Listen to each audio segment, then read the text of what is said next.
رات کا سناٹا لاہور کے پرانے تاریخی علاقے میں واقع آفریدی حویلی پر یوں چھایا ہوا تھا جیسے وقت خود رک گیا ہو۔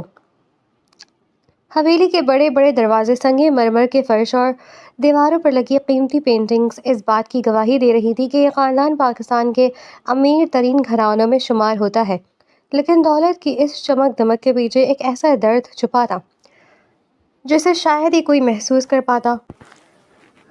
زولین آفریدی، اس عظیم الشان حویلی کا واحد وارث، اپنے کمرے کی کھڑکی کے پاس بیٹھا تھا، اپنا سر دیوار سے ٹکائے ہوا کی آواز کو محسوس کرتے ہوئے۔ اس کی عمر اب 25 برس ہو چکی تھی، مگر اس کی آنکھوں میں ایک ایسی اداسی تھی جو عمر سے کہیں زیادہ گہری محسوس ہوتی تھی۔ لوگ اسے اندھا زولین کہتے تھے، اور یہی اس کی زندگی کی سب سے بڑی حقیقت تھی۔ 8 سال پہلے کی ایک رات جو زولین کبھی نہیں بھول سکا تھا، اس کی زندگی کا رخ ہمیشہ کے لیے مڑ گیا تھا۔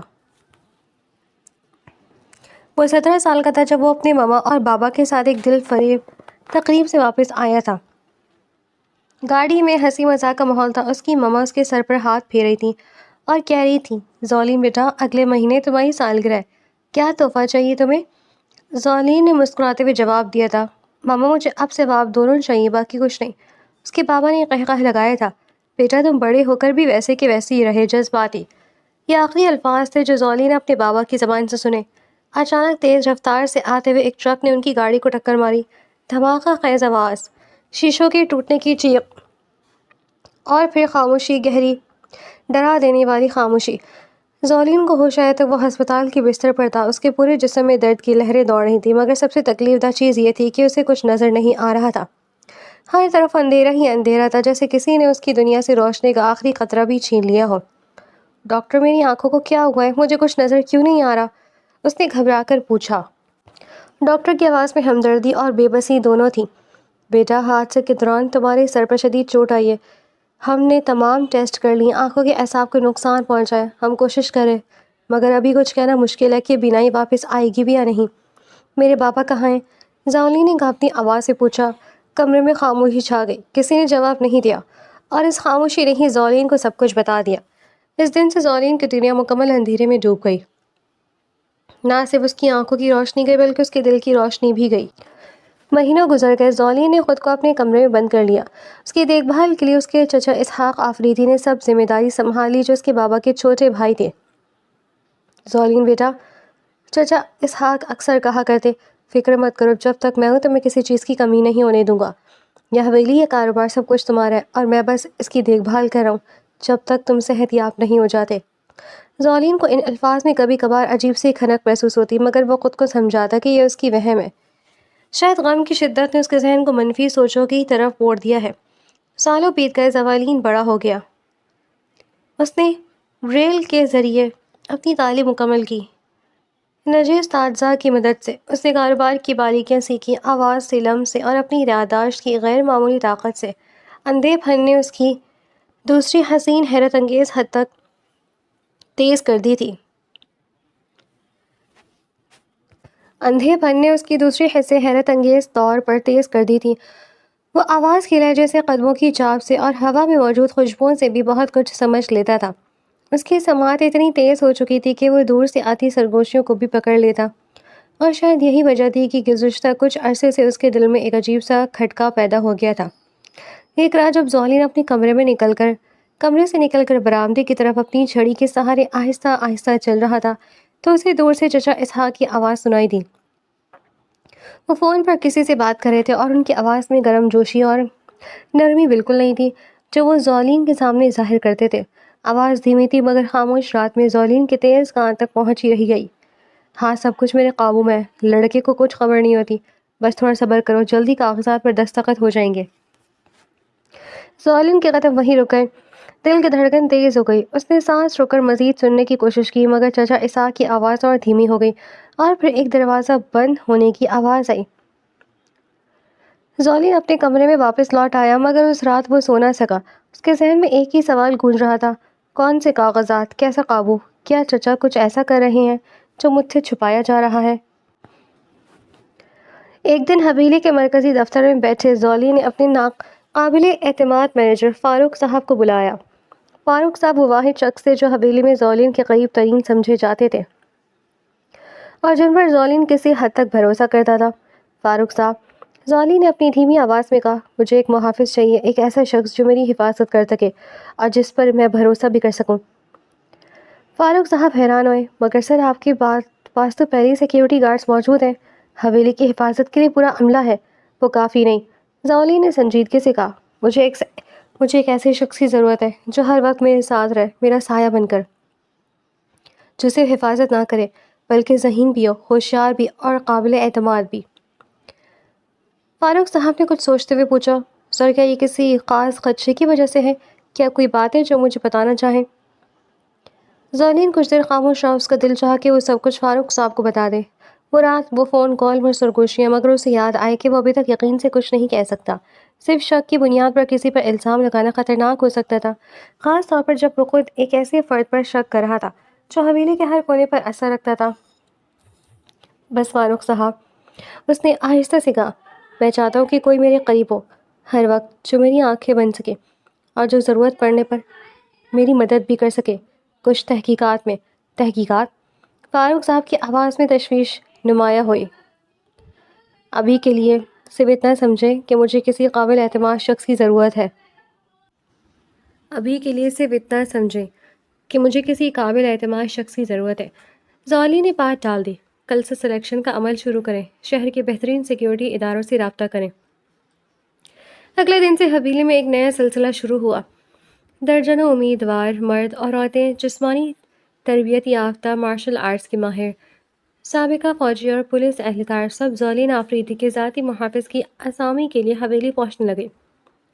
مگر زولین کسی پہ بھی مطمئن نہیں ہو رہا تھا۔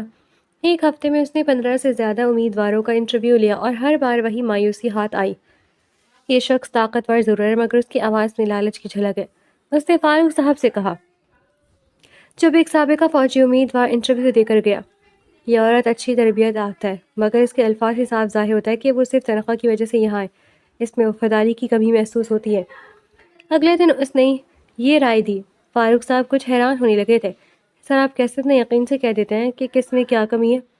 زولی نے ایک ہلکی سی مسکراہٹ کے ساتھ جواب دیا، میں آواز کے لہجے سے، الفاظ کے چناؤ سے اور جس طرح لوگ سوال کا جواب دیتے ہیں اس سے بہت کچھ سمجھ سکتا ہوں۔ فاروق صاحب اندھے پنے میں دوسرے حصے تیز کر دیے، کبھی کبھی مجھے لگتا ہے کہ میں لوگوں کی آنکھیں دیکھے بغیر بھی ان کی نیت پڑھ لیتا ہوں۔ 2 ہفتے گزر گئے، زولین کی مایوسی بڑھتی جا رہی تھی۔ اسے لگنے لگا کہ شاید اسے کبھی وہ شخص نہیں ملے گا جس پر وہ مکمل بھروسہ کر سکے۔ اس دوران چچا اسحاق کی سرگرمیاں بھی مشکوک ہوتی جا رہی تھیں۔ زولین نے 2-3 بار مزید محسوس کیا تھا کہ چچا خفیہ طور پر کچھ ایسے لوگوں سے ملاقاتیں کر رہے تھے جن کی آوازوں میں کاروباری شائستگی کم اور کچھ اور ہی تاثر زیادہ تھا۔ ایک بار تو زولی نے 2 اجنبی مردوں کی سرگوشیاں بھی سنی جب وہ حویلی کے پچھلے حصے سے گزر رہا تھا، مگر جیسے ہی اسے قریب آتا محسوس کیا وہ خاموش ہو گئے۔ ایک رات حویلی کی بالکنی میں کھڑے زولی نے اپنا چہرہ اوپر کی طرف اٹھایا جیسے آسمان کی طرف دیکھ رہا ہو۔ مما، اس نے سرگوشی کی، کاش آپ مجھے بتا سکتے کہ میں صحیح راستے پر ہوں یا نہیں۔ یہ اکیلا پن، یہ شک جو مجھے اندر ہی اندر کھائے جا رہا ہے، کبھی کبھی مجھے لگتا ہے کہ میں ٹوٹ جاؤں گا۔ ایک ایسا شخص جو کروڑوں کی دولت کا مالک تھا مگر دل کا سب سے غریب انسان تھا۔ اگلی صبح فاروق صاحب اس کے کمرے میں داخل ہوئے، ان کی آواز میں کچھ جوش تھا۔ سر، ایک اور امیدوار آیا ہے سلیکشن کے لیے، مگر اس بار یہ ایک لڑکی ہے اور اس کا ریزیومے واقعی متاثر کن ہے۔ زولی نے بے دلی سے پوچھا، اس میں نیا کیا ہے فاروق صاحب؟ وہ اسی طرح کی نہیں جیسی باقی سب تھی، اس کا نام انیزہ ہے۔ فاروق صاحب نے کہا، سابقہ اسپیشل فورسز کی تربیت یافتہ، مارشل آرٹس میں بلیک بیلٹ، نشانہ بازی میں ماہر، اور سر جس طرح وہ بات کرتی ہے اس میں ایک عجیب سی مضبوطی ہے پر ساتھ ہی ایک نرمی بھی، مجھے یقین ہے آپ کو اس کی آواز پسند آئے گی۔ زولی نے کچھ لمحوں کے لیے سوچا، اس کے چہرے پر پہلی بار ہفتوں بعد ایک ہلکی سی دلچسپی کی جھلک نظر آئی۔ ٹھیک ہے، اسے کل صبح بلائیں، دیکھتے ہیں یہ انائزہ نامی لڑکی کیا رنگ لاتی ہے۔ صبح کی پہلی کرن آفریدی حویلی کے وسیع لان پر پھیل رہی تھی، پرندوں کی چہچہاہٹ اور ہلکی ہلکی ہوا کے جھونکے ایک نئی دن کی آمد کا اعلان کر رہے تھے۔ زولین اپنے کمرے میں تیار ہو رہا تھا۔ سر، فاروق صاحب نے کہا کہ وہ لڑکی انیزہ ٹھیک 10 بجے پہنچ جائے گی، ملازم نے بتایا۔ زولی نے سر ہلایا۔ ٹھیک ہے، مجھے لان میں لے چلو، وہیں انٹرویو ہوگا۔ لان میں پہنچ کر زولی نے اپنی مخصوص کرسی پر بیٹھ گیا، ایک ایسی کرسی جو خاص طور پر اس کے لیے بنائی گئی تھی، جس کی حدوں پر نقش و نگار تھے جنہیں وہ اپنی انگلیوں سے محسوس کر سکتا تھا۔ اس کی چھڑی اس کے پہلو میں کھڑی تھی۔ اس نے اپنی آنکھوں پر ہلکی سی سیاہ اینک لگا رکھی تھی۔ ٹھیک 10 بجے حویلی کے بڑے دروازے سے ایک موٹر سائیکل کی آواز آئی۔ فاروق صاحب سے جلدی لان کی طرف بڑھے۔ سر، وہ آ گئی ہے۔ زولی نے قدموں کی چاپ سن کر اندازہ لگایا، ایک ایسی چال جس میں اعتماد تھا مگر تکبر نہیں، ہر قدم ناپا تلا، مضبوط اور بغیر کسی جھجک کے۔ یہ چال باقی امیدواروں سے اکثر مختلف تھی۔ زیادہ تر لوگ جب اس کے سامنے آتے تھے تو یا تو بہت زیادہ اعتماد سے چلتے تھے یا پھر ہچکچاتے تھے، مگر یہ قدم یہ بالکل فطری تھی۔ السلام علیکم، ایک آواز گونجی، صاف، واضح، اور اس میں ایک عجیب سی گرم جوشی تھی۔ میرا نام انیزہ ہے۔ زولی نے اپنا سر آواز کی سمت موڑا، بالکل ویسے جیسے ایک نابینا شخص کرتا ہے۔ وعلیکم السلام، زولین آفریدی، تشریف رکھیں۔ انیزہ اس کے سامنے کرسی پر بیٹھ گئی۔ فاروق صاحب نے آپ کے بارے میں بتایا۔ زولی نے بات شروع کی۔ سابقہ اسپیشل فورسز میں تھی؟ جی سر، 5 سال کی سروس کے بعد میں نے استعفیٰ دے دیا۔ استعفیٰ کیوں؟ ایسا کریئر جو زیادہ تر لوگ حاصل کرنے کے لیے ترستے ہیں، آپ نے کیوں چھوڑ دیا؟ انیزہ کچھ لمحے خاموش رہی۔ میرے والد بیمار ہو گئے تھے سر، مجھے گھر کے قریب رہنے کی ضرورت تھی تاکہ ان کی دیکھ بھال کر سکوں۔ فوج کی نوکری میں یہ ممکن نہیں تھا۔ اور اب آپ کے والد کیسے ہیں؟ اللہ کا شکر ہے اب بہتر ہے، مگر مجھے اب بھی ایک ایسی نوکری چاہیے جو مجھے لاہور میں رکھے اور ساتھ ہی میں مہارتوں کو استعمال میں لائے۔ زولی نے سر ہلایا، اس کی آواز میں ایمانداری تھی، ایسی ایمانداری جو زولی نے کسی اور امیدوار میں محسوس نہیں کی تھی۔ اچھا، زولی نے آگے بڑھتے ہوئے کہا، آپ جانتی ہیں کہ یہ نوکری کیا تقاضا کرتی ہے؟ آپ کو میرے ساتھ ہر وقت رہنا ہوگا، میری حفاظت کرنی ہوگی اور شاید کچھ ایسے کام بھی کرنے ہو جو عام محافظ کے کام سے ہٹ کر ہو۔ مجھے فاروق صاحب نے کچھ اشارہ دیا تھا۔ سر، میں تیار ہوں، زولی نے مسکراتے ہوئے کہا۔ ٹھیک ہے، تو چلیں پہلے آپ کی جسمانی صلاحیتوں کا امتحان لیتے ہیں، اس کے بعد کچھ اور ٹیسٹ بھی ہوں گے۔ اگلے 2 گھنٹے حویلی کے پچھلے حصے میں بنے خصوصی تربیتی میدان میں گزرے، جہاں زولین کے سیکیورٹی چیف مینیجر اور روش ابیر نے انیزہ کا جسمانی امتحان لیا۔ زولین ایک طرف کھڑا اپنی چھڑی کے سارے ہر آواز کو غور سے سنتا رہا، انیزہ کی مکوں اور لاتوں کی آواز، اس کی سانسوں کی رفتار اور اس کے حریفوں کے گرنے کی آوازیں۔ صحیح لڑکی واقعی حیرت انگیز ہے، میجر شبیر نے زولین کے پاس آ کر سرگوشی میں کہا۔ میں نے آج تک اتنی مہارت شاد و نادر ہی دیکھی ہے۔ اس نے میرے 3 بہترین گارڈز کو منٹوں میں شکست دے دی۔ زولین کے چہرے پر ایک ہلکی سی مسکراہٹ آئی۔ اچھا، اب نشانے بازی کا ٹیسٹ لیتے ہیں۔ فائرنگ رینج میں انیزہ نے ہر نشانہ درست جگہ پر مارا۔ زولین گولیوں کی آواز اور نشانوں پر لگنے کی آوازوں سے اندازہ لگا رہا تھا کہ وہ کتنی ماہر ہے۔ ہر گولی کی آواز کے بعد ایک مخصوص ٹھک کی آواز آتی جو یہ ظاہر کرتی کہ نشانہ بالکل درمیان میں لگا ہے۔ شاباش، زولین نے دل ہی دل میں سوچا، مگر زولین کے لیے سب سے اہم امتحان ابھی باقی تھا، وہ امتحان جو اس کی عقل اور مشاہدے کی صلاحیت کو پرکھ تھا۔ یہی وہ امتحان تھا جس سے زولین اصل میں یہ جاننا چاہتا تھا کہ آیا یہ شخص اس کے راز رکھنے کے قابل ہے، اس پر بھروسہ کیا جا سکتا ہے۔ دوپہر کے کھانے کے بعد زولی نے انیزہ کو اپنے اسٹڈی روم میں بلایا۔ یہ کمرہ حویلی کے سب سے پرسکون حصے میں تھا، جہاں کتابوں کی خوشبو ہر طرف پھیلی ہوئی تھی۔ انیزہ صاحبہ، زولی نے کہا، میں چاہتا ہوں کہ آپ مجھے ایک بات سمجھائیں۔ حویلی میں پچھلے کچھ عرصے سے کچھ عجیب چیزیں ہو رہی ہیں، کچھ اجنبی لوگ رات گئے آتے ہیں، ملازمین میں کچھ سرگوشیاں ہوتی ہیں۔ اگر آپ یہاں کام کرتی ہیں تو آپ اس معاملے کو کیسے دیکھتی؟ انیزہ کچھ لمحے سوچتی رہی، پھر بولی، سر، سب سے پہلے میں ہر آنے جانے والے کا ریکارڈ رکھوں گی، حویلی کے تمام داخلی اور خارجی راستوں پر نظر رکھوں گی، اور اگر ملازمین میں سے کچھ مشکوک سرگرمیاں ہیں تو میں چپکے سے ان کا مشاہدہ کروں گی بغیر کسی کو شک ہوئے، اور اگر آپ کو معلوم ہو کہ اس سب کے پیچھے میرا کوئی قریبی رشتہ دار ہے۔ زولی نے احتیاط سے پوچھا۔ انیزہ کی آواز میں ایک لمحے کے لیے تذبذب آیا، مگر پھر وہ مضبوطی سے بولی، سر، میرا کام سچائی کا ساتھ دینا ہے، چاہے وہ کسی کے بھی خلاف ہو۔ اگر آپ نے مجھے اپنی حفاظت کے لیے رکھا ہے تو میری وفاداری آپ سے ہوگی، کسی اور سے نہیں۔ یہ سن کر زولین کے دل میں ایک اطمینان پیدا ہوا، یہی وہ جواب تھا جس کی وہ برسوں سے تلاش میں تھا۔ اچانک زولین نے ایک اور ٹیسٹ لینے کا فیصلہ کیا۔ اس نے چپکے سے اپنی میز پر رکھی ایک کتاب کو ہلکا سا آگے کھسکایا، بالکل کنارے تک جہاں سے وہ گرنے ہی والی تھی۔ یہ ایک ایسا امتحان تھا جو اس نے ہر امیدوار پر آزمایا تھا، دیکھنا تھا کہ ان کا رد عمل کیسا ہوتا ہے، ان کی چوکس کتنی ہے۔ عین اسی لمحے جب کتاب میز سے گرنے لگی، انیسا نے بجلی کی سی تیزی سے ہاتھ بڑھا کر اسے پکڑ لیا۔ ابھی وہ زمین تک پہنچی بھی نہیں تھی۔ شکریہ، زولی نے کہا اپنی حیرت کو چھپاتے ہوئے۔ آپ کے ریفلیکس بہت تیز ہیں، یہ میری تربیت کا حصہ ہے سر، انیسا نے سادگی سے جواب دیا۔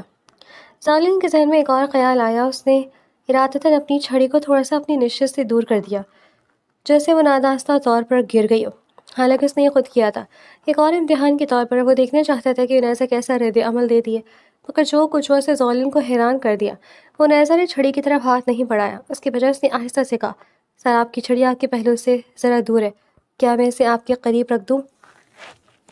زالین نے سر ہلایا۔ جی شکریہ۔ انیسا نے چھڑی اٹھا کر اسے واپس زالین کے ہاتھ کے قریب رکھ دیا، نہ کہ خود اس کے ہاتھ میں تھما دیا، جیسے وہ سمجھتی ہو کہ زالین خود اسے پکڑنا چاہے گا۔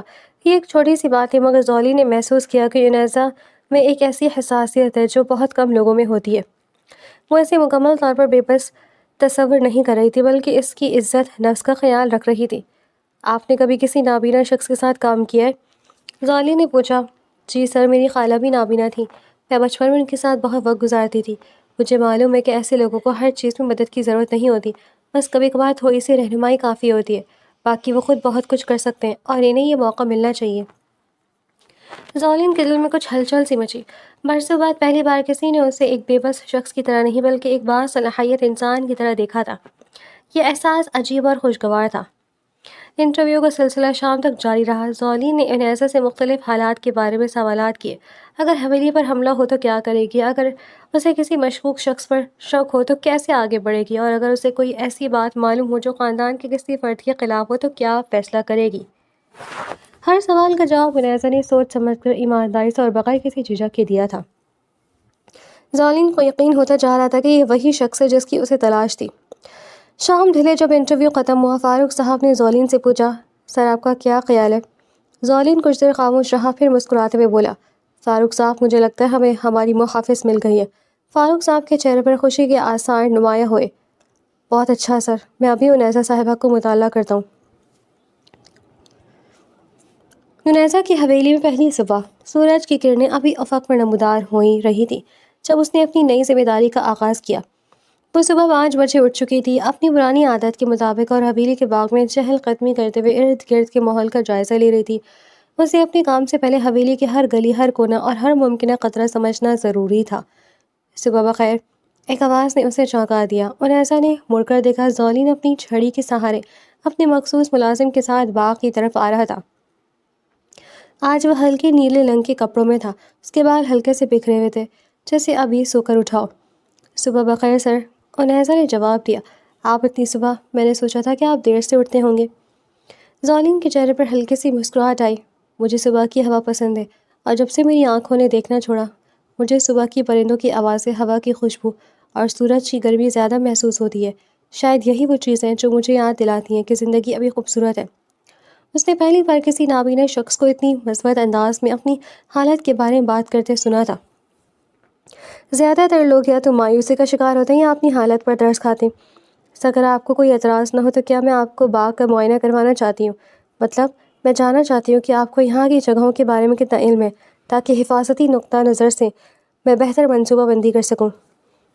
ضرور، زالین نے جواب دیا۔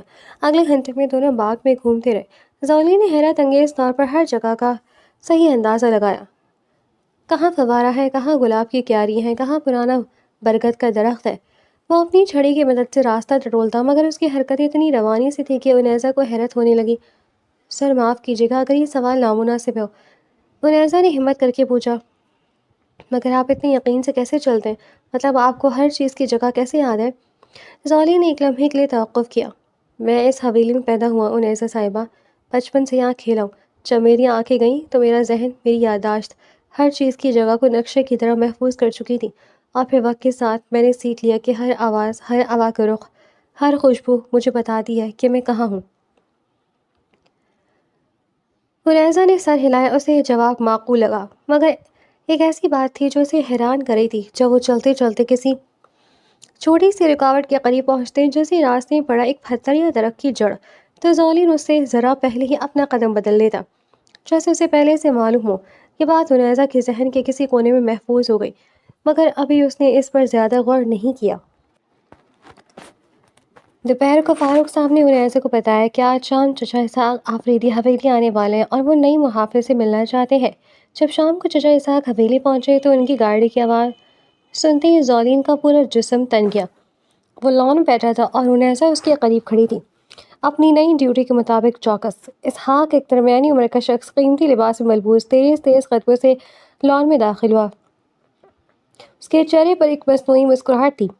زولین بیٹا، چچا اسحاق نے گرم جوشی سے کہا، زولین کے کندھے پر ہاتھ رکھتے ہوئے۔ کیسے ہو؟ میں نے سنا تمہیں نئی محافظ مل گئی ہے۔ جی چچا جان، زولین نے مؤدبانہ لہجے میں جواب دیا۔ یہ عنیزہ ہے، بہت قابل ہے۔ چچا اسحاق نے عنیزہ کی طرف دیکھا اور زولین نے محسوس کیا کہ ان کی آواز میں ایک لمحے کے لیے کچھ بدل گیا۔ وہ گرم جوشی جو زولین سے بات کرتے وقت ہی غائب ہو گئی تھی، ان کی آواز میں ایک ہلکی سی سختی اور جانچ پڑتال کا انداز آ گیا۔ عنیزہ صاحبہ، چچا اسحاق نے کہا، تو آپ ہماری زولین بیٹے کی نئی محافظ ہیں۔ امید ہے آپ اپنی ذمہ داریاں اچھی طرح نبھائیں گی۔ جی سر، یہی میری کوشش ہوگی، عنیزہ نے پیشہ ورانہ انداز میں جواب دیا۔ چچا اسحاق نے کچھ دیر عنیزہ کا جائزہ لیا، جیسے وہ اسے پرکھ رہے ہو۔ آپ کہاں سے ہیں اور یہ کام کیوں کر رہی ہیں؟ مطلب اتنی خوبصورت اور تربیت یافتہ لڑکی کوئی اور بہتر کام بھی کر سکتی تھی۔ زولین کو ان الفاظ میں ایک عجیب سی تلخی محسوس ہوئی، جیسے چچا اسحاق اسی طرح عنیزہ کو یہاں سے دور کرنا چاہتے ہوں۔ چچا جان، زولین نے فوراً مداخلت کی، عنیزہ صاحبہ کی قابلیت پر مجھے مکمل اعتماد ہے۔ انہوں نے ہمارے تمام ٹیسٹ کامیابی سے پاس کیے ہیں۔ چچا اسحاق نے کچھ دیر خاموشی اختیار کی، پھر مسکراتے ہوئے کہا، بہت اچھا بیٹا، اگر تم مطمئن ہو تو مجھے بھی کوئی اعتراض نہیں، بس اپنا خیال رکھنا۔ جب چچا اسحاق چلے گئے تو زولین نے سکون کا سانس لیا۔ عنیزہ نے محسوس کیا کہ زولین کے کندھوں میں کچھ تناؤ تھا جو چچا کی موجودگی میں بڑھ گیا تھا، اور اب ان کے جانے کے بعد کم ہو رہا تھا۔ سر، کیا سب ٹھیک ہے؟ عنیزہ نے پوچھا۔ جی سب ٹھیک ہے، زولین نے جلدی سے جواب دیا، بس تھوڑی تھکاوٹ ہے۔ عنیزہ نے کچھ نہیں کہا، مگر اس کے تجربہ کار ذہن نے نوٹ کر لیا کہ زولین اور اس کے چچا کے درمیان کچھ ایسا ہے جو بظاہر نظر نہیں آتا۔ اگلے کچھ دن عنیزہ اور زولین کا زیادہ تر وقت ایک ساتھ گزرنے لگا۔ عنیزہ زولین کے ساتھ اس کی روزمرہ کی سرگرمیوں میں شامل ہوتی، کاروباری میٹنگز اور شام کی چہل قدمی۔ ایک شام جب دونوں حویلی کی لائبریری میں بیٹھے تھے، زولین کتابوں کی الماری کے سامنے کھڑی اپنی انگلیوں سے کتابوں کی جلد کو ٹٹول رہا تھا، جیسے وہ بریل کے ذریعے عنوان پڑھ رہا ہو۔ سر، آپ کو کتابیں پڑھنے کا شوق ہے؟ عنیزہ نے پوچھا۔ بہت زیادہ، زولین نے جواب دیا، میرے پاس بریل میں لکھی سینکڑوں کتابیں، کتاب میں میری تنہائی کی سب سے اچھی ساتھی رہی ہیں۔ کیا میں پوچھ سکتی ہوں آپ کی سب سے پسندیدہ کتاب کون سی ہے؟ زولین نے کتاب کی جلد کو چھوا اور کہا، یہ the old man and the sea Ernest Hemingway کی۔ یہ ایک بوڑھے ماہی گیر کی کہانی ہے جو ہار نہیں مانتا، چاہے حالات کتنی مشکل کیوں نہ ہو۔ عنیزہ کے دل کو اس بات نے چھو لیا۔ یہ آپ کو اپنی زندگی سے ملتی جلتی لگتی ہے سر؟ زولین کچھ دیر خاموش رہا، پھر آہستہ سے مسکرا دیا، شاید آپ ٹھیک کہہ رہی ہیں۔ دونوں کے درمیان ایک ایسا رشتہ بننے لگا جو دوستی سے کچھ زیادہ محسوس ہوتا تھا، مگر ابھی تک ان کا نام لینا مشکل تھا۔ عنیزہ کو زولین کی باتیں سننا اچھا لگنے لگا تھا، اس کی حکمت، اس کا صبر اور اس کی زندگی کے بارے میں اس کا مثبت نظریہ، اور زولین کو برسوں کی تنہائی کے بعد پہلی بار کسی کی موجودگی راحت بخش محسوس ہو رہی تھی۔ مگر عنیزہ ایک بات پر پریشان تھی، گزشتہ دنوں میں اس نے چچا اسحاق کی حرکتوں کا مشاہدہ کرنا شروع کر دیا تھا اور اسے کچھ عجیب سی چیزیں نظر آنے لگی تھیں۔ ایک دن اس نے دیکھا کہ چچا اسحاق کا ذاتی سیکریٹری، کا آدمی جسے راشد کہا جاتا تھا، رات گئے حویلی کے پرانے ریکارڈ روم میں گیا اور کافی دیر تک وہاں رہا۔ عنیزہ نے یہ بات فاروق صاحب کو بتائی۔ فاروق صاحب، کیا آپ کو معلوم ہے کہ ریکارڈ روم میں کیا رکھا ہوتا ہے؟ فاروق صاحب کے چہرے پر تشویش کے آثار نمایاں ہوئے۔ پرانی جائیداد کے کاغذات، خاندانی وصیت نامے اور کچھ قانونی دستاویزات۔ مگر عنیزہ صاحبہ، یہ سوال آپ کیوں پوچھ رہی ہیں؟ بس ایسے ہی، عنیزہ نے بات ٹال دی، مگر اس کے ذہن میں شکوک بڑھنے لگے تھے۔ اس رات عنیزہ نے فیصلہ کیا کہ وہ زولین سے کھل کر بات کرے گی۔ وہ جانتی تھی کہ اگر اسے اپنا کام صحیح طریقے سے کرنا ہے تو اسے پوری صورتحال کا علم ہونا ضروری ہے۔ وہ زولین کے مطالعے کے کمرے میں گئی، جہاں وہ اکثر شام کو وقت گزارتا تھا۔ سر، کیا میں کچھ پوچھ سکتی ہوں؟ ضرور عنیزہ صاحبہ، آئیے بیٹھیں۔ منیزہ اس کے سامنے بیٹھ گئی۔ سر مجھے معاف کیجیے گا اگر یہ سوال حد سے تجاوز کرے، مگر میں نے دیکھا ہے کہ آپ کے چچا کے قریب آپ کچھ محتاط ہو جاتے ہیں، اور راشد صاحب آپ کے چچا کے سیکرٹری رات گئے ریکارڈ روم میں جاتے ہیں۔ کیا کچھ ایسا ہے جو مجھے معلوم ہونا چاہیے؟ میں آپ کی محافظ ہوں سر، اگر کوئی خطرہ ہے تو مجھے پوری بات معلوم ہونی چاہیے تاکہ میں اپنا کام صحیح طریقے سے کر سکوں۔ ظالم کچھ دیر خاموش رہا، اس کے دل میں ایک جنگ چھڑ گئی۔ کیا وہ انیسہ پر مکمل بھروسہ کر سکتا ہے؟ کیا وہ اسے اپنے شکوک کے بارے میں بتا سکتا ہے؟ ابھی تو اس نے صرف چند دن ہی گزارے تھے انیسہ کے ساتھ۔ انیسہ صاحبہ، ظالم نے آہستہ سے کہا، میں آپ کو کچھ بتانا چاہتا ہوں، مگر یہ بات ہمارے درمیان ہی رہنی چاہیے، کم از کم ابھی کے لیے۔ میں وعدہ کرتی ہوں سر۔ زولی نے گہرا سانس لیا۔ مجھے شک ہے کہ میرے ماما بابا کی موت، جو 8 سال پہلے ایک ہاتھ سے بھی ہوئی تھی، ہاتھ سے نہیں تھی۔ مجھے لگتا ہے کہ اس کے پیچھے میرے چچا اس ہاتھ کا ہاتھ ہے۔ منیزہ کے چہرے پر حیرت کے آثار نمایاں ہوئے۔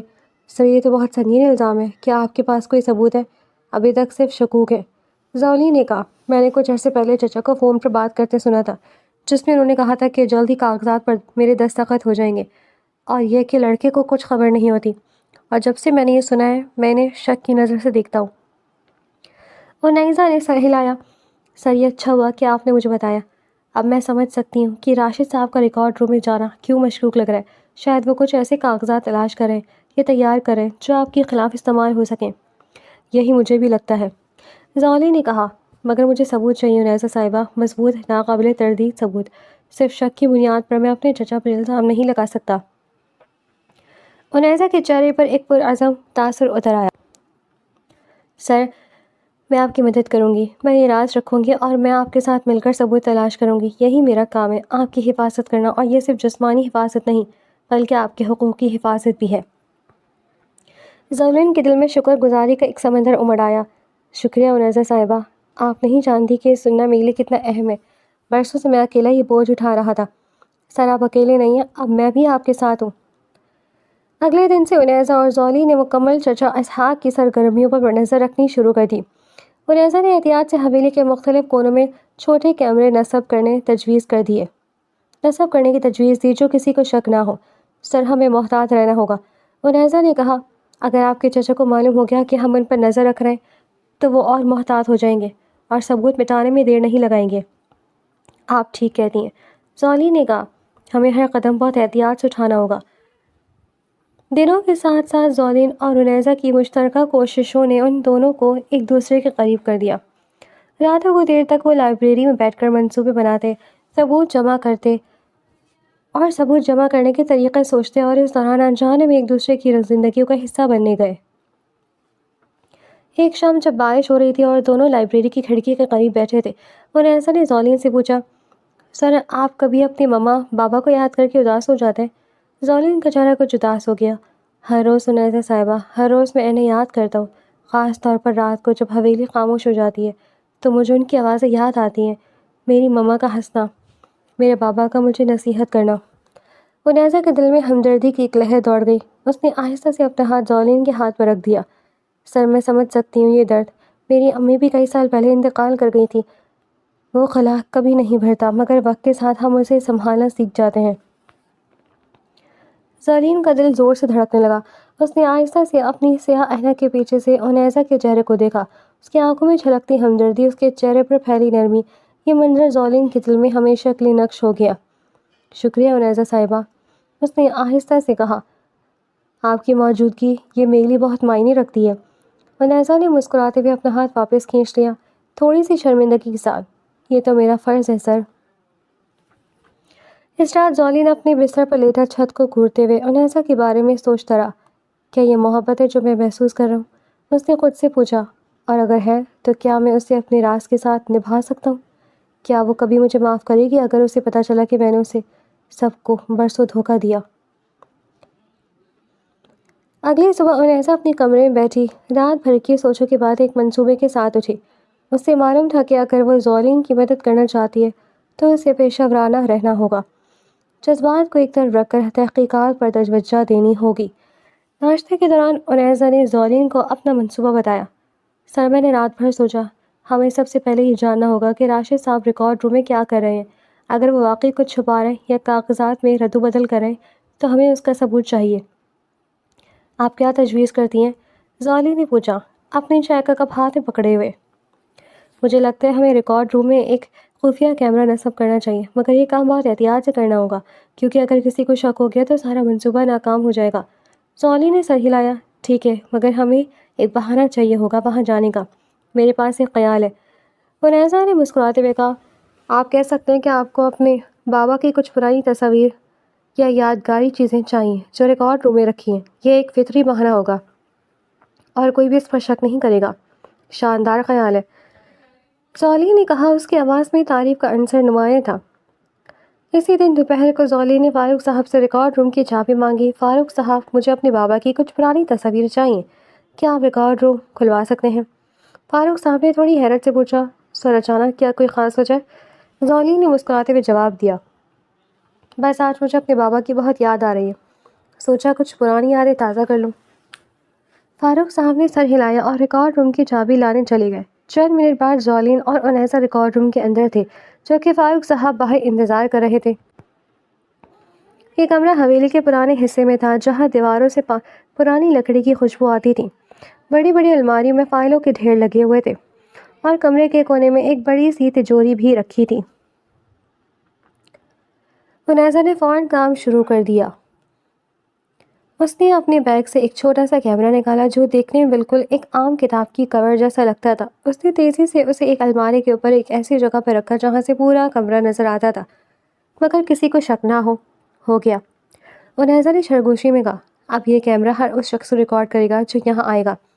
زولی نے ارد گرد دیکھا اور اسے ایک پرانا البم نظر آیا جو ایک شیلف پر رکھا تھا۔ اس نے اپنے بابا کی تصاویر بھی تلاش کی تاکہ ان کا بہانہ سچ لگے۔ جب وہ البم نکال رہا تھا اس کی نظر ایک فائل پر پڑی جس پر پراپرٹی دستاویزات لکھا تھا۔ اس نے احتیاط سے اسے کھولا اور دیکھا کہ اس میں کچھ کاغذات پر حال ہی کی تاریخیں درج تھیں۔ انیسہ صاحبہ، اس نے آہستہ سے کہا، یہ دیکھیں۔ انیسہ نے فائل کا جائزہ لیا۔ اس کی آنکھیں پھیل گئیں۔ سر، یہ تو حویلی کی ملکیت کی منتقلی کی کاغذات ہیں اور یہ تاریخ یہ صرف 2 ہفتے پرانی ہے۔ زولین کے دل کی دھڑکن تیز ہو گئی۔ کیا اس میں میرا نام ہے؟ انیسہ نے غور سے پڑھا۔ سر، اس میں لکھا ہے کہ یہ کاغذات آپ کی نااہلی کی بنیاد پر تیار کیے گئے کیونکہ آپ نابینا ہیں اور کاروبار سنبھالنے کے قابل نہیں۔ اس میں یہ درخواست کی گئی ہے کہ عدالت آپ کے چچا کو آپ کا قانونی سرپرست اور جائیداد کا منظم مقرر کرے گا۔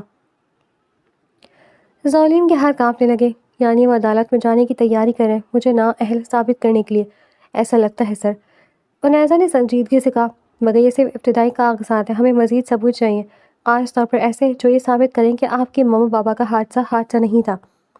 اسی وقت باہر سے قدموں کی چاپ سنائی دی۔ انیسہ نے فوراً فائل کو واپس اسی جگہ رکھ دی جہاں سے اسے نکالا تھا اور زولی نے البم اٹھا لیا جیسے وہ صرف یہی تلاش کر رہا تھا۔ دروازہ کھلا اور راشد اندر داخل ہوا۔ اسے زولین اور انیسہ کو وہاں دیکھ کر حیرت ہوئی۔ سر، آپ یہاں؟ جی راشد صاحب، زولی نے پرسکون لہجے میں کہا، بس اپنے بابا کی کچھ پرانی تصاویر لینے آیا تھا۔ آپ کو کوئی کام تھا؟ راشد خود گھبرایا ہوا لگا۔ نہیں سر، بس میں کچھ فائلیں چیک کرنے آیا تھا۔ اسحاق صاحب نے کہا تھا کہ کچھ کاغذات درست کرنے کے لیے۔ انیسہ نے راشد کے چہرے کے تاثرات کو غور سے دیکھا، اس کی گھبراہٹ کو نوٹ کیا۔ کوئی بات نہیں، زولی نے کہا، ہم جا رہے ہیں، آپ اپنا کام کریں۔ جب وہ کمرے سے نکلے انیسہ نے آہستہ سے کہا، سر، راشد صاحب بہت گھبرائے ہوئے تھے، ضرور کچھ نہ کچھ چھپا رہے ہیں، بس اس کیمرے سے حاصل ہونے والی معلومات کا انتظار کرنا ہوگا۔ زولی نے کہا، امید ہے ہمیں کچھ اہم ثبوت دے گا۔ اگلے کچھ دن زولین اور انیسہ بے چینی سے انتظار کرتے رہے۔ ہر رات جب حویلی سو جاتی انیسہ خاموشی سے کیمرے کی ریکارڈنگ چیک کرتی۔ زیادہ تر وقت کچھ خاص نظر نہ آیا، صرف ملازمین کا آنا جانا، عام کاروباری سرگرمیاں۔ مگر ایک رات تقریباً 1 ہفتے بعد انیسہ کی آنکھیں کیمرے کی فوٹیج دیکھ کر پھیل گئیں۔ اس نے فوراً زولین کے کمرے کا دروازہ کھٹکھٹایا۔ سر جلدی آئیں، کچھ ملا ہے۔ زولین جلدی سے اپنے کمرے سے نکلا، اس کا دل زور سے دھڑک رہا تھا۔ دونوں انیسہ کے کمرے میں گئے جہاں اس کا لیپ ٹاپ کھلا تھا۔ دیکھیں سر، انیسہ نے فوٹو چلائی اور اس کی آواز کو بلند کیا تاکہ زولین سن سکے۔ فوٹیج میں چچا اسحاق اور راشد ریکارڈ روم میں کھڑے تھے اور ان کی گفتگو صاف سنائی دے رہی تھی۔ راشد، تم نے وکیل سے بات کی؟ چچا اسحاق کی آواز آئی۔ جی سر، وکیل صاحب نے کہا ہے کہ ہمیں ایک میڈیکل رپورٹ چاہیے جو یہ ثابت کرے کہ زولین صاحب ذہنی طور پر بھی کمزور ہے، صرف نابینا ہونا کافی نہیں ہوگا عدالت میں۔ یہ کوئی مسئلہ نہیں۔ چچا اسحاق کی آواز میں ایک سرد مکاری تھی۔ ڈاکٹر سلیم پہلی راضی ہو چکے ہیں، بس اچھی رقم چاہیے انہیں۔ اور ایک بات یاد رکھو راشد، جتنی جلدی کام ہو جائے اتنا اچھا ہے۔ مجھے یہ حویلی کی ساری جائیداد اپنے نام کرنی ہے قبل اس کے کہ کوئی اور مسئلہ کھڑا ہو۔ سر، ایک بات پوچھوں؟ راشد کی آواز میں ہچکچاہٹ تھی۔ وہ حادثہ کیا واقعی حادثہ تھا؟ فوٹیج میں کچھ لمحوں کی خاموشی چھا گئی۔ زولین اور انیسہ سانس روکے دیکھ رہے تھے۔ پھر چچا اسحاق کی آواز آئی، سرد اور بے رحم۔ راشد، کچھ باتیں جانا تمہاری صحت کے لیے اچھا نہیں، بس اتنا سمجھ لو کہ میرے بھائی نے مجھے ہمیشہ نظر انداز کیا، ہمیشہ کمتر سمجھا۔ اب وقت ہے کہ جو میرا حق ہے وہ مجھے ملے۔ یہ تو تقریباً اعتراف ہے، اس نے کانپتی ہوئی آواز میں کہا۔ انیسہ نے فوراً زولین کا ہاتھ تھام لیا۔ سر، میں جانتی ہوں یہ سننا کتنا مشکل ہے، مگر یہ ہمارے لیے سب سے بڑا ثبوت ہے۔ زولین کچھ دیر خاموش رہا، اپنے آنسوؤں کو روکنے کی کوشش کرتا رہا۔ انیسہ نے اس کا ہاتھ مضبوطی سے تھامے رکھا، اسے سہارا دیتے ہوئے۔ مگر سر، انیسہ نے کچھ دیر بعد کہا، یہ ریکارڈنگ خفیہ طور پر لی گئی ہیں۔ ہمیں قانونی ماہر سے مشورہ کرنا ہوگا کہ کیا یہ عدالت میں بطور ثبوت قابل قبول ہوگی، اور ہمیں مزید ثبوت بھی چاہیے، خاص طور پر وہ میڈیکل رپورٹ اور ڈاکٹر سلیم کے ساتھ ان کا معاہدہ۔ زولین نے سر ہلایا، اپنے آنسو صاف کرتے ہوئے۔ آپ ٹھیک کہتی ہیں، ہمیں محتاط رہنا ہوگا۔ اگر چاچا کو معلوم ہو گیا کہ ہمارے پاس یہ ریکارڈنگ ہے تو وہ اور بھی خطرناک قدم اٹھا سکتے ہیں۔ صبح سویرے جب زولین اپنے کمرے سے نکلا، اس کی آنکھوں کے گرد سیاہ حلقے تھے جن سے صاف ظاہر تھا کہ وہ رات بھر جاگا رہا۔ سر، آپ نے رات بھر نیند نہیں لی ہے نا؟ اس نے تشویش کے ساتھ پوچھا۔ نہیں، زولین نے کہا، اس کی آواز میں تھکن نمایاں تھی۔ میں سو نہیں سکا۔ ہر بار جب انہیں بند کرتا ہوں آنکھیں کو، مجھے وہی الفاظ سنائی دیتے، چچا کی آواز میں۔ انیسہ نے اسے باغ میں چلنے کی دعوت دی تاکہ اس کا ذہن کچھ ہلکا ہو سکے۔ دونوں خاموشی سے باغ میں چہل قدمی کرتے رہے۔ انیسہ صاحبہ، زولین نے آخرکار خاموشی توڑی، کیا آپ کو کبھی لگتا ہے کہ زندگی بہت ناانصاف ہے؟ میں نے کبھی کسی کا برا نہیں چاہا، میں نے اپنے چچا سے کبھی کوئی حسد نہیں کیا، پھر بھی انہوں نے میرے ماما بابا کو مجھ سے چھین لیا، اور اب میری زندگی، میری جائیداد بھی چھیننا چاہتے ہیں۔ انیسہ نے آہستہ سے کہا، سر، زندگی واقعی کبھی کبھی بہت ظالم ہوتی ہے، مگر ہمت نہ ہاریں، ہم مل کر سچائی کو سامنے لائیں گے۔ آپ کے ماما بابا کی روحیں انصاف کے حصول کا انتظار کر رہی ہیں، اور ہم ان کو یہ انصاف دلا کر رہیں گے۔ زولین نے انیسہ کی طرف دیکھا اپنی سیاہ اینک کے پیچھے سے، اور اسے اس کی آنکھوں میں ایک ایسا عزم نظر آیا جو اسے حوصلہ دے رہا تھا۔ شکریہ انیسہ صاحبہ، آپ کے بغیر میں یہ سب کچھ اکیلے کبھی نہیں کر پاتا۔ انہی دنوں ایک اور واقعہ رونما ہوا جس نے حالات کو مزید پیچیدہ بنا دیا۔ ایک دوپہر جب زولین اپنے دفتر میں کچھ کاروباری کاغذات پر دستخط کر رہا تھا، یا یوں کہیں کہ ظاہری طور پر فاروق صاحب اسے کاغذات پڑھ کر سنا رہے تھے، اور وہ صرف مخصوص جگہ پر دستخط کر رہا تھا، انیسہ کمرے میں داخل ہوئی۔ فاروق صاحب کمرے سے باہر چلے گئے۔ سر، مجھے ابھی خبر ملی ہے، اس نے پریشان لہجے میں کہا۔ ڈاکٹر سلیم، جس کا ذکر فوٹیج میں تھا، وہ آج شام حویلی آ رہے ہیں۔ ملازمین میں یہ بات پھیل رہی ہے کہ چچا اسحاق نے انہیں آپ کا خصوصی معائنہ کرنے کے لیے بلایا ہے۔ زولین کے ہاتھ رک گئے۔ معائنہ؟ کس قسم کا معائنہ؟ مجھے یقین نہیں، مگر مجھے شک ہے کہ یہ وہی میڈیکل رپورٹ تیار کرنے کی کوشش ہے جس کا ذکر فوٹیج میں تھا۔ زولین کے دل میں خوف کی ایک لہر دوڑ گئی۔ اگر ڈاکٹر سلیم اس کا معائنہ کرے، اور اگر کسی طرح اسے پتہ چل جائے کہ زولین دراصل دیکھ سکتا ہے، تو یہ اس کے چچا کے ہاتھ میں ایک اور ہتھیار دے دے گا، یہ ثابت کرنے کے لیے کہ زولین برسوں سے سب کو دھوکہ دے رہا ہے، اور اس طرح اسے مکمل طور پر بدنام کیا جا سکتا ہے۔ انیسہ صاحبہ، زولین نے گھبراتے ہوئے کہا، مجھے اس معائنے سے بچنا ہوگا۔ اگر ڈاکٹر نے کچھ ایسے ٹیسٹ کیے جن سے میری اصل حالت کا پتہ چل جائے۔ انیسہ نے حیرت سے زولین کی طرف دیکھا، اس کی آواز میں گھبراہٹ کو محسوس کرتے ہوئے۔ سر، آپ کس بات سے اتنے پریشان ہیں؟ یہ صرف ایک معمول کا میڈیکل معائنہ ہوگا نا؟ زولین نے خود کو سنبھالا، اپنی گھبراہٹ کو چھپانے کی کوشش کی۔ بس مجھے ڈاکٹر سے، ہسپتالوں سے خوف آتا ہے، وہ مجھے میرے حادثے کی یاد دلاتے ہیں۔ انیسہ نے سر ہلایا، اگرچہ اس کے ذہن میں کچھ سوالات جنم لے چکے تھے۔ سر، فکر نہ کریں، انیسہ نے تسلی دیتے ہوئے کہا، میں آپ کے ساتھ ہوں گی۔ اگر ڈاکٹر سلیم کچھ بھی غیر مناسب کرنے کی کوشش کریں گے، میں اسے روک دوں گی۔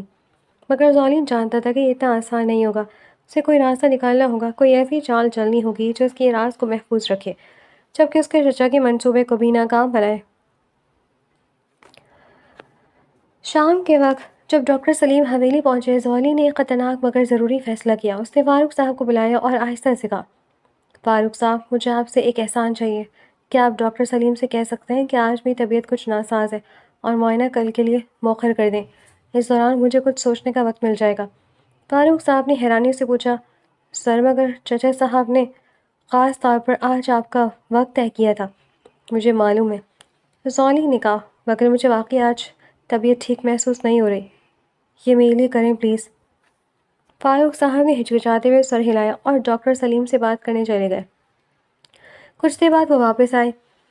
سر، ڈاکٹر صاحب سمجھ گئے، وہ کل صبح دوبارہ آئیں گے۔ زولی نے سکون کا سانس لیا، مگر یہ سکون عارضی تھا۔ اسے معلوم تھا کہ یہ مسئلہ صرف ٹل گیا، ختم نہیں ہوا۔ اسے جلد از جلد کوئی حل تلاش کرنا ہی ہوگا۔ انیسہ صاحبہ، ہمیں تیزی سے آگے بڑھنا ہوگا۔ میرے چچا کا دباؤ بڑھتا جا رہا ہے۔ اگر ہم نے جلد ثبوت جمع نہ کیے تو وہ اپنے منصوبے میں کامیاب ہو سکتے ہیں۔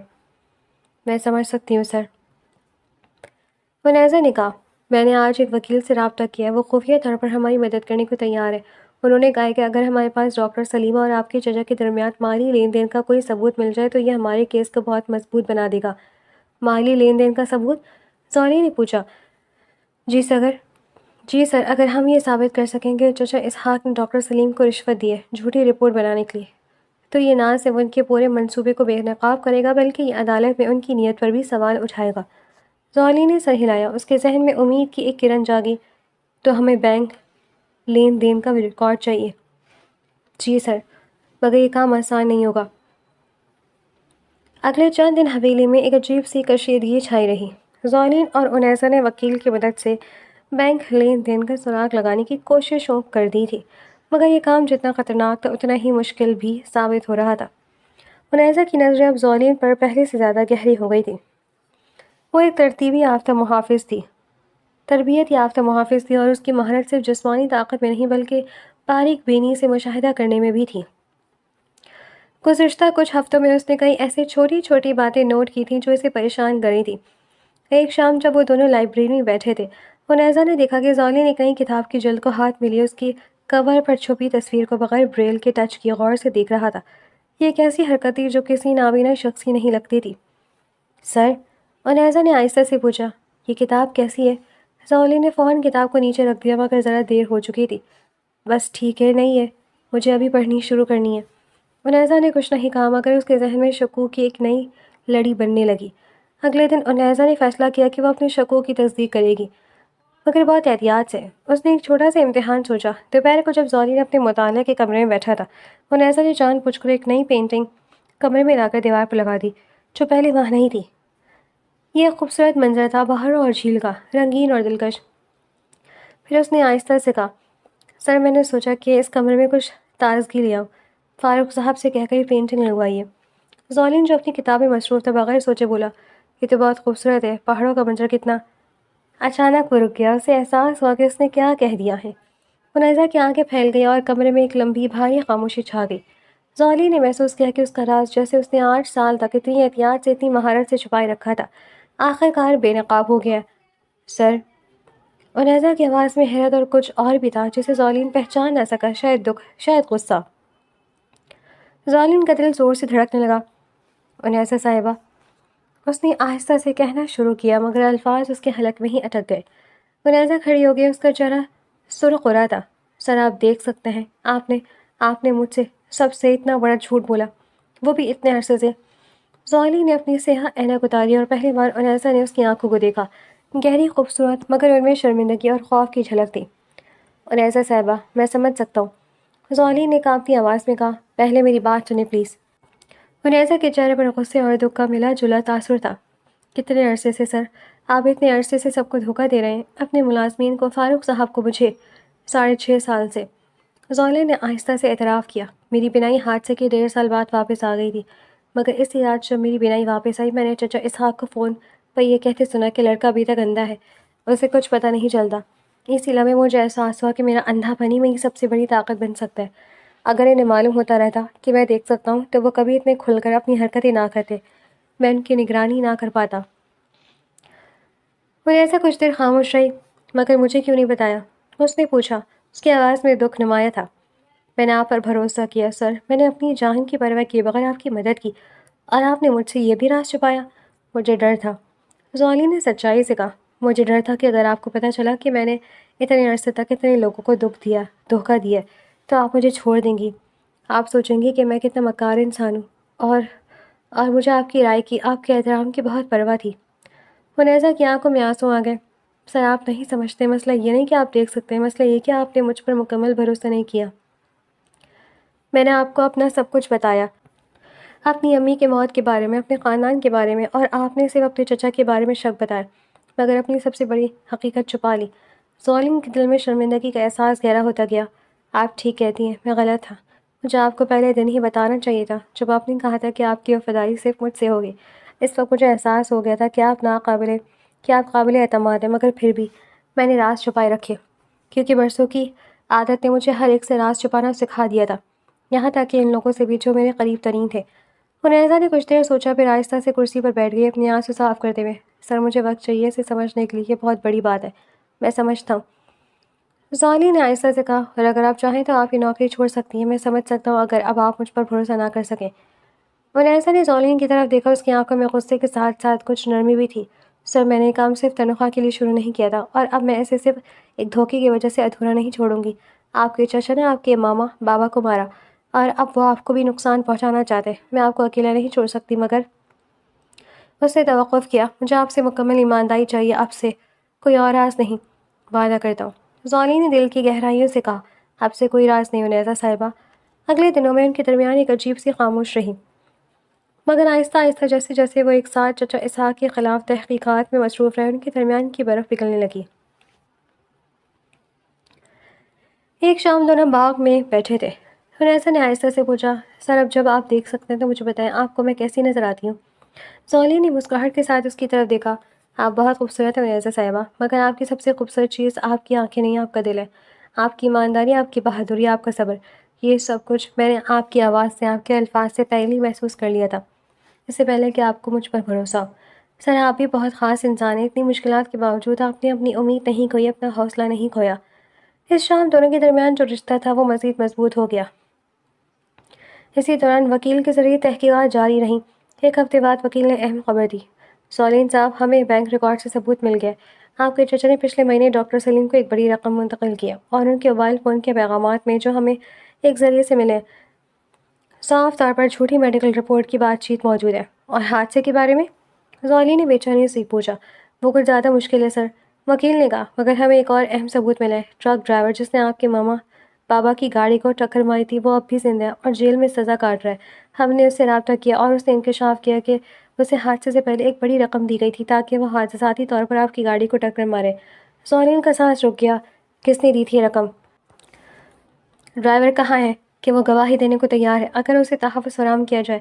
اس کے مطابق رقم راشد کے ذریعے دی گئی تھی، جو آپ کے چچا کا آدمی ہے۔ یہ خبر سن کر زولین کے دل میں ایک عجیب سا احساس جاگا، غم، غصہ اور بالآخر انصاف کی امید کا ملا جلا احساس۔ حنیزہ نے فوراً اس کا ہاتھ تھام لیا۔ سر، ہم بہت قریب ہیں سچائی کے، بس تھوڑا سا اور صبر۔ اگلے 2 ہفتے تیزی سے گزرے۔ وکیل کی مدد سے تمام ثبوت اکٹھے کیے گئے، بینک ریکارڈ، موبائل پیغامات، ٹرک ڈرائیور کی گواہی، اور وہ خفیہ فوٹیج جو حنیزہ نے ریکارڈ روم میں حاصل کی تھی۔ ان تمام ثبوتوں کی مضبوط قانونی بنیاد پر پیش کرنے کے لیے وکیل نے پولیس اور عدالت سے رابطہ کیا۔ جس دن پولیس پہنچی چچا اسحاق کو گرفتار کرنے کے لیے، وہ دن زولین کی زندگی کا سب سے اہم دن تھا۔ چچا اسحاق، جو اس وقت اپنے دفتر میں بیٹھے تھے، پولیس کو دیکھ کر حیران رہ گئے۔ یہ کیا ہو رہا ہے؟ انہوں نے غصے سے پوچھا۔ تم لوگ میرے آفس میں کیسے آ سکتے ہو؟ پولیس افسر نے سنجیدگی سے کہا، اسحاق آفریدی صاحب، آپ کو اپنے بھائی اور بھابھی کے قتل کی سازش اور اپنے بھتیجے کی جائیداد ہڑپنے کی کوشش کے الزام میں گرفتار کیا جاتا ہے۔ چچا اسحاق کا چہرہ سفید پڑ گیا، ان کی نظریں کمرے کے دروازے پر گئی جہاں زولین اور حنیزہ کھڑے تھے۔ زولی نے پہلی بار برسوں بعد اپنے چچا کے سامنے اپنی سیاہ عینک اتاری اور سیدھا ان کی آنکھوں میں دیکھا۔ چچا جان، زولی نے سرد مگر پرسکون آواز میں کہا، میں برسوں سے دیکھ سکتا ہوں۔ چچا اسحاق کے چہرے پر ناقابل یقین حیرت کے آثار نمایاں ہوئے۔ یہ ناممکن ہے۔ ممکن ہے چچا جان، زولی نے کہا، اس کی آواز میں برسوں کا درد اور غصہ جھلک رہا تھا۔ آپ نے میرے ماما بابا کو مجھ سے چھینا، آپ نے میری زندگی کے سب سے خوبصورت سال مجھ سے چھین لیے، مگر آج آخرکار انصاف ہوگا۔ پولیس چچا اسحاق کو گرفتار کر کے لے گئی تھی، جبکہ راشد اور ڈاکٹر سلیم کو بھی بعد میں گرفتار کر لیا گیا۔ عدالتی کارروائی کے بعد تمام ثبوتوں کی بنیاد پر چچا اسحاق کو عمر قید کی سزا سنائی گئی۔ ان کے ساتھ راشد اور ڈاکٹر سلیم کو بھی سازش میں شامل ہونے کی جرم میں سزا ہو گئی۔